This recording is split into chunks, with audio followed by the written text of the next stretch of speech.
नमस्कार दोस्तों, स्वागत है आपके अपने YouTube channel study with Arvind में। तो आज 12 मार्च दिन शनिवार, आज की करंट अफेयर शुरू करते हैं। इस भारतीय क्रिकेट ने प्रथम श्रेणी के क्रिकेट के सभी फॉर्मेट से संन्यास ले लिया है। तो भारत के किस खिलाड़ी ने क्रिकेट के सभी फॉर्मेटों से संन्यास ले लिया है हाल ही में? तो यश श्रीशांत ने हाल ही में क्रिकेट के सभी फॉर्मेटों से संन्यास ले लिया है। कुफुई किस राज्य में स्थित जहां वर्तमान में फ्लोटिंग प्लांट की स्थापना की गई? तो फ्लोटिंग प्लांट की स्थापना की गई ये तमिलनाडु में है। और तमिलनाडु के गवर्नर कौन है? तो तमिलनाडु के गवर्नर हैं आर.एन. रवि। उसके बाद तमिलनाडु के सीएम है एम.के. स्टालिन। वहाँ पर लोकसभा सीटों की संख्या कितनी है? तो 39 है। राज्यसभा की सीटों की संख्या है 18। विधानसभा सीटों की संख्या है 234। तो कुफुई किस राज्य में आयोजित किया गया? जो फ्लोटिंग प्लांट था तो ये तमिलनाडु में आयोजित किया गया। और वहाँ के मुख्यमंत्री हैं एम.के. स्टालिन और गवर्नर हैं आर.एन. रवि। लोकसभा सीटें हैं 39 और राज्यसभा सीटें हैं 18। रिजवाना हसन का संबंध किस देश से है जिन्हें 2022 में अंतर्राष्ट्रीय महिला साहस पुरस्कार दिया गया? तो पहले तो हम जानते हैं कि महिला दिवस कब आयोजित किया गया? तो 8 मार्च को महिला दिवस आयोजित किया गया। उसके बाद किस देश को 2022 में रिजवाना हसन किस देश से संबंध रखती हैं? तो रिजवाना हसन बांग्लादेश से संबंध रखती हैं। अंतर्राष्ट्रीय महिला साहस पुरस्कार 12 महिलाओं को दिया गया। बांग्लादेश की रिजवाना हसन को अपने समुदाय में बदलाव लाने, असाधारण साहस और नेतृत्व के लिए पुरस्कार दिया गया। यह पुरस्कार अमेरिका के विदेश मंत्रालय विभाग द्वारा दिया गया। तो ये पुरस्कार कौन देता है? तो अमेरिका का विदेश मंत्रालय देता है। और ये कितने महिलाओं को दिया गया? तो 12 महिलाओं को दिया गया। और रिजवाना हसन कहाँ से रहने वाली हैं? तो बांग्लादेश से रहने वाली हैं। विभिन्न राज्य की योजनाएं, जैसे हम कुछ इम्पोर्टेंट योजनाओं के बारे में बात करते हैं तो मुख्यमंत्री राशन आपके द्वार, जो कि मध्य प्रदेश सरकार की योजना है। एक जिला एक उत्पाद उत्तर प्रदेश की, यानी एक डिस्ट्रिक्ट एक उत्पाद को योजना है उत्तर प्रदेश की, यानी किसी पार्टिकुलर एरिया को जीआई टैग देके उसे फेमस करना। बाजरा मिशन कहाँ की योजना है? तो ये छत्तीसगढ़ राज्य के हैं। और छत्तीसगढ़ राज्य के मुख्यमंत्री हैं भूपेश बघेल और गवर्नर हैं अनसुईया उइके। उसके अलावा छत्तीसगढ़ में राजीव गांधी भूमिहीन किसान मजदूर योजना चल रही है। आत्मनिर्भर कृषि योजना कहाँ पे है? तो अरुणाचल प्रदेश में। रोजगार सेतु योजना मध्य प्रदेश में। वतन प्रेम योजना गुजरात राज्य में। प्राणवायु देवता पेंशन योजना हरियाणा राज्य में। मुख्यमंत्री उद्यमी योजना बिहार में। तो इस तरह से कुछ इम्पोर्टेंट योजनाएं। मुख्यमंत्री राशन आपके द्वार मध्य प्रदेश, एक जिला एक उत्पाद उत्तर प्रदेश, बाजरा मिशन छत्तीसगढ़, आत्मनिर्भर कृषि योजना अरुणाचल प्रदेश, रोजगार सेतु योजना मध्य प्रदेश, वतन प्रेम योजना गुजरात, प्राणवायु देवता पेंशन योजना हरियाणा, मुख्यमंत्री उद्यमी योजना बिहार। विश्व किडनी दिवस 2022 किस दिन को मनाया गया? तो विश्व किडनी दिवस 10 मार्च को सेलिब्रेट किया गया। तो विश्व किडनी दिवस हर साल मार्च के दूसरे गुरुवार को मनाया जाता है। इसका उद्देश्य स्वास्थ्य के लिए किडनी का महत्व के बारे में जागरूकता। वर्ष 2006 से स्टार्ट है और 2022 में इसकी थीम थी किडनी हेल्थ फॉर ऑल। तो किडनी हेल्थ फॉर ऑल इसकी थीम थी। उसके अलावा यह 2006 से स्टार्ट हुआ और 2022 में इसकी थीम थी kidney for all. Kidney controlling unit क्या होती है? तो ये नेफ्रॉन होती है। किडनी को कौन कंट्रोल करता है? तो नेफ्रॉन करता है। उसके अलावा केचुए में उत्पाद जियांग क्या है? तो ये किडनी की इफिशियंसी को बढ़ाता है।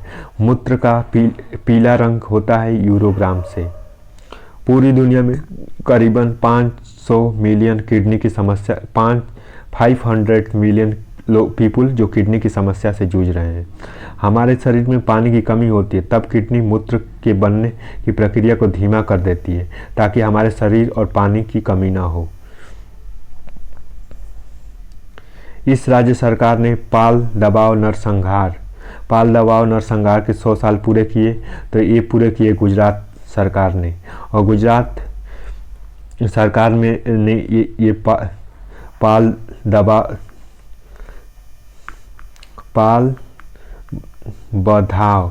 पाल बधाव जो नरसंहार हुआ था वो 100 साल पूरे किए। और ये कौन से राज्य में हुआ? तो गुजरात राज्य में हुआ। और गुजरात राज्य के मुख्यमंत्री हैं भूपेंद्र सिंह पटेल।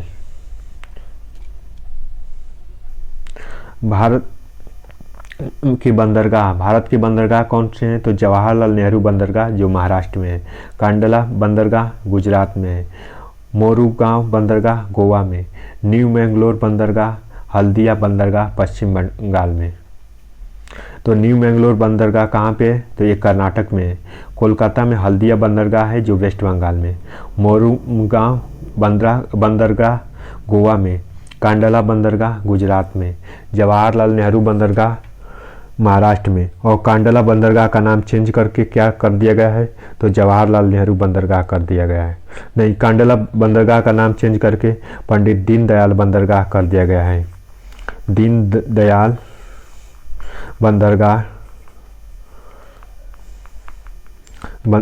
बंदरगाह कर दिया गया है। उसके बाद गेहूं, केंद्र सरकार ने प्राइवेट कॉलेजों में कितने प्रतिशत सीटों पर सरकारी कॉलेजों के बराबर फीस लागू करने का ऐलान किया है? तो 50%।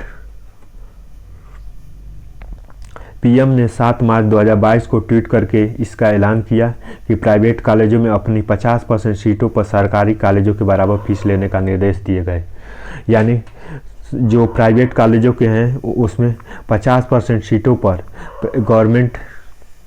गवर्नमेंट कॉलेजों के बराबर फीस लेने का राइट दिया है। यूक्रेन से अभियान चलाया गया ऑपरेशन गंगा। तो यूक्रेन में जो भारतीय स्टूडेंट फंसे थे उनके लिए कौन सा अभियान चलाया गया? तो ऑपरेशन गंगा। अफगानिस्तान से अभियान चलाया गया मिशन देवी शक्ति। भारत ने टोक्यो पैरा ओलंपिक में 2021 में कुल कितने मेडल जीते थे? तो 19 मेडल जीते थे। इसमें 5 गोल्ड, 8 सिल्वर और 6 ब्रांज मेडल जीते थे। 2016 में रियो पैरा ओलंपिक खेलों में भारत ने 4 पदक जीते थे।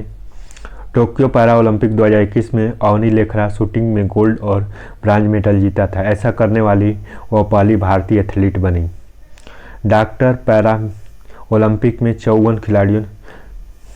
टोक्यो पैरा ओलंपिक में भारत के 54 खिलाड़ियों ने हिस्सा लिया था। राष्ट्रीय अल्पसंख्यक आयोग के नए अध्यक्ष डॉक्टर इकबाल सिंह लालपुरा हैं। राष्ट्रीय अल्पसंख्यक आयोग के अध्यक्ष कौन है? इकबाल सिंह लालपुरा। ओमान में भारत के राजदूत नियुक्त किए गए हैं अमित नगारा।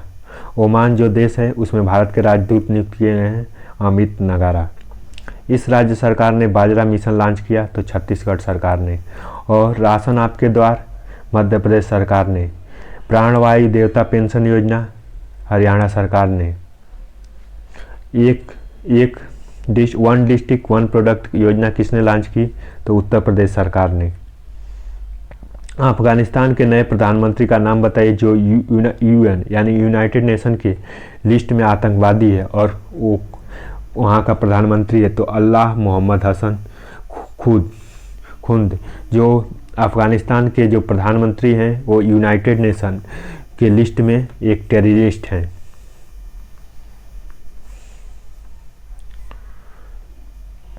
आरबीआई ने कौन सा फीचर फोन किया जिससे इंटरनेट में यूपीआई लॉन्च किया? तो यूपीआई 123 पे। तो यूपीआई 123 पे लॉन्च किया आरबीआई ने। भारत ने किस राज्य में अपना पहला अंतर्राष्ट्रीय फर्नीचर पार्क बनाया? तो तमिलनाडु में। धूम्रपान निषेध दिवस कब मनाया जाता है? तो 9 मार्च को मनाया जाता है। किसने वायु सेना अकादमी के कमांडेंट के रूप में पदभार ग्रहण किया? तो बी चंद्रशेखर ने।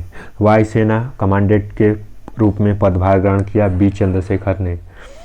भारत में किस शहर में भगवान बुद्ध की सोई हुई लेटी हुई मूर्ति बनाई गई है, सबसे बड़ी लेटी हुई मूर्ति बनाई गई है? तो बोध गया, और बोध गया बिहार में है। अगर बुद्ध धर्म के बारे में बात करें तो बुद्ध धर्म भगवान बुद्ध को ज्ञान की प्राप्ति बोध गया में हुई थी। उसके बाद उन्होंने अपना प्रथम उपदेश सारनाथ में दिया था और उन्हें महापरिनिर्वाण की प्राप्ति कुशीनगर उत्तर प्रदेश में हुआ था। उसके अलावा गौतम बुद्ध ने सबसे ज़्यादा उपदेश श्रीवस्ती जिले में दिया था। अंतर्राष्ट्रीय सुपर कंप्यूटिंग मिशन, एक सुपर कंप्यूटर परम गंगा को तैयार किया तो IIT रुड़की, और सबसे पहला सुपर कंप्यूटर कौन था? तो परम सिद्धार्थ था। भारत का पहला सुपर कंप्यूटर सिद्धार्थ था। उसके बाद जो IIT रुड़की ने एक सुपर कंप्यूटर तैयार किया है जो कि परम गंगा नाम है, जो सुपर कंप्यूटिंग मिशन के लिए है। किस देश ने दूसरा सैन्य उपग्रह डोर टू अंतरिक्ष में लॉन्च किया है? ईरान ने। इस राज्य ने महिला के लिए सुषमा स्वराज पुरस्कार की घोषणा की तो हरियाणा ने। हरियाणा ने महिलाओं के लिए सुषमा स्वराज पुरस्कार की घोषणा की, हरियाणा। चीन ने अपना रक्षा बजट में कितने प्रतिशत बढ़ा दिए हैं? तो रक्षा बजट में 7.1% चीन ने बढ़ा दिया है। किस राज्य में आम आयोजन वाहिनी शुरू हुई? तो सिक्किम में। कौशल्या मातृत्व योजना किस राज्य में है? तो छत्तीसगढ़ में ये योजना चल रही है, छत्तीसगढ़ में। और योजना राजीव गांधी भूमिहीन मजदूर योजना और कौशल्या मातृत्व योजना। कौशल्या मातृत्व योजना क्या है? तो ये अगर महिला की दूसरी लड़की होती है तो उस महिला को 5,000 रुपये दिए जाएंगे। राज्य सरकार ने पाल धावा काल की दवा नरसंहार के 100 साल पूरे किए तो ये कहाँ पे हुए? तो ये गुजरात में हुए। और गुजरात में ये जालियांवाला वाला हत्याकांड की तरह था और इसमें 1000 लोगों की मौत हो गई थी। और गुजरात के मुख्यमंत्री कौन है? तो भूपेंद्र भाई पटेल हैं। और गवर्नर कौन है? तो आचार्य देवव्रत हैं। विधानसभा सीटें कितनी हैं? तो 182। लोकसभा सीटें कितनी हैं? तो 26 हैं। और इस नरसंहार में 7 मार्च 1912 को हुआ था और इसमें बहुत ज़्यादा लोग मारे गए थे। अंतर्राष्ट्रीय महिला दिवस,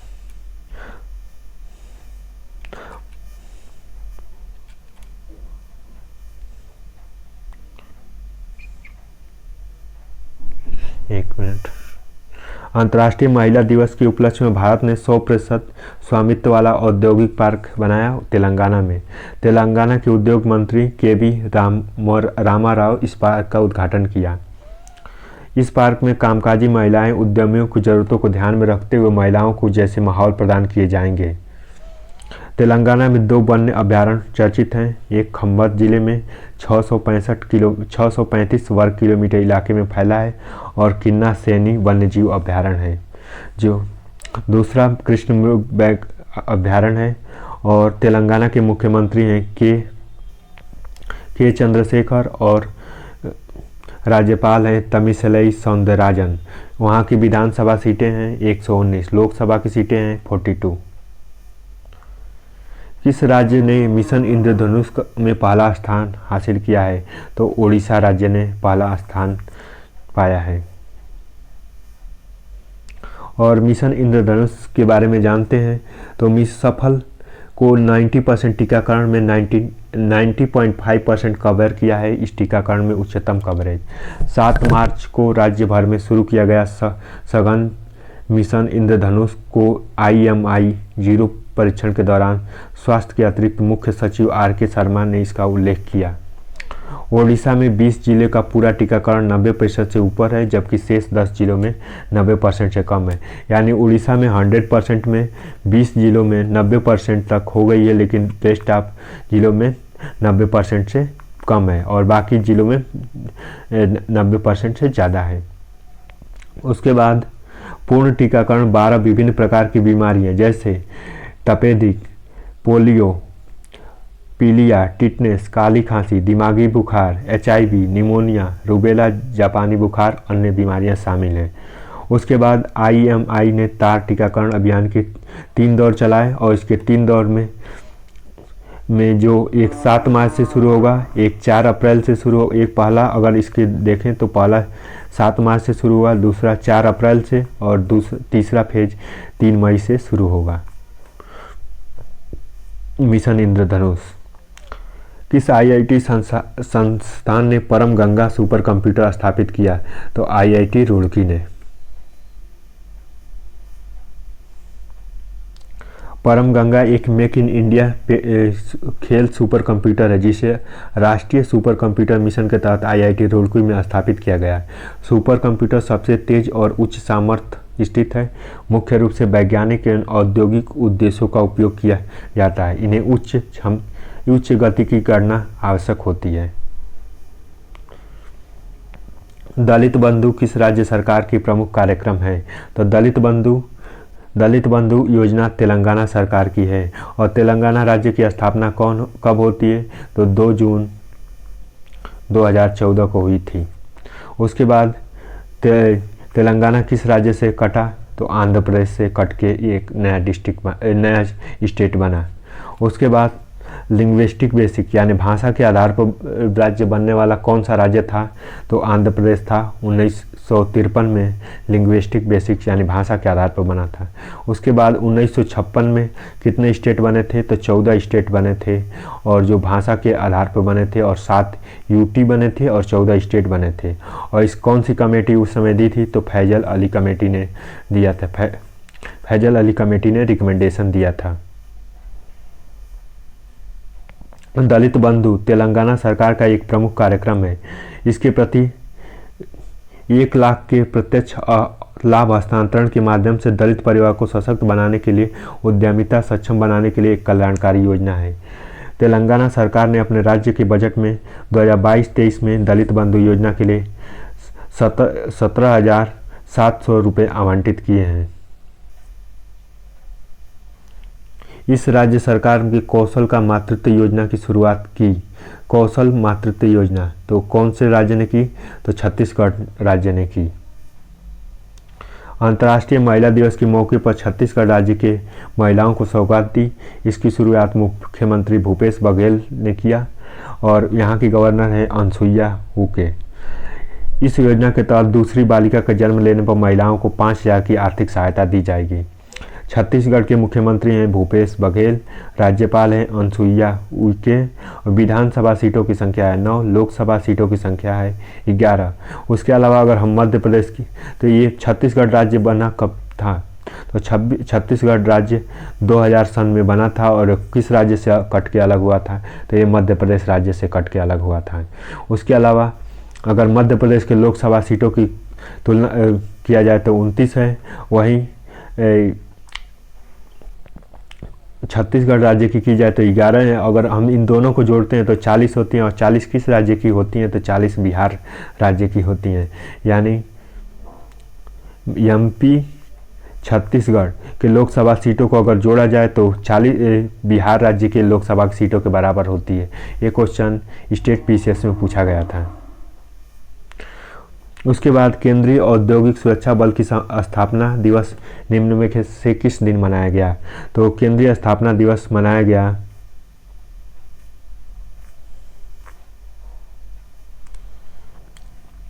केंद्रीय सुरक्षा बल की स्थापना दिवस किस दिन को मनाया गया? तो 10 मार्च को मनाया गया। उसके अलावा 12 जनवरी को क्या मनाया जाता है? तो 12 जनवरी को नेशनल यूथ डे मनाया जाता है। और नेशनल यूथ डे किसके जन्मदिन पर मनाया जाता है? तो ये स्वामी विवेकानंद के जन्मदिन पर नेशनल यूथ डे मनाया जाता है। उसके अलावा अगर हम 28 जुलाई नहीं बल्कि 29 जुलाई की बात करें तो 29 जुलाई को क्या होता है? तो 29 जुलाई को स्पोर्ट डे मनाया जाता है। उसके अलावा 11 जुलाई को क्या होता है? तो नेशनल पॉपुलेशन डे मनाया जाता है।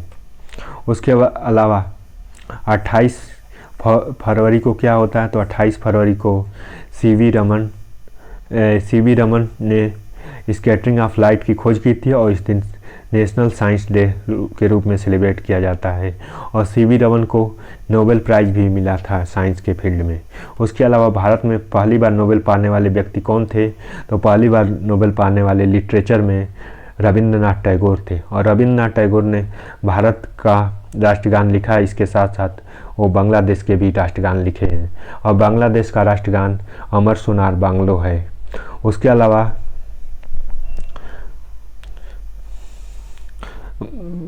रविन्द्रनाथ टैगोर ने ही महात्मा गांधी को महात्मा की उपाधि दी थी।